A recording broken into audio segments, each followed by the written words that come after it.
সুপ্রিয় দর্শক, আমি বর্তমানে যেখানে আছি এটি দিনাজপুরের খানসামা উপজেলায়। এই সময় এমন ঘন কুয়াশার চাদরে ঢেকে গেছে পুরো খানসামা উপজেলা।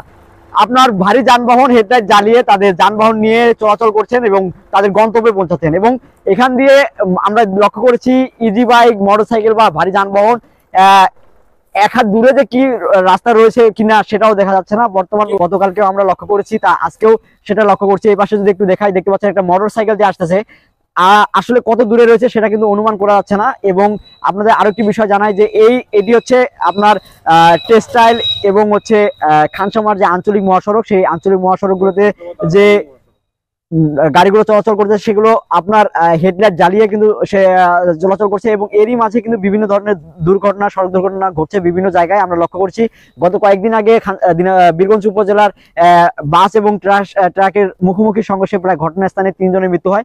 এছাড়া এই যে গতকালকের মতো আজকেও কিন্তু এই একই অবস্থা পরিণত হয়েছে, যা ঘন কুয়াশার চাদরে ঢেকে পড়েছে।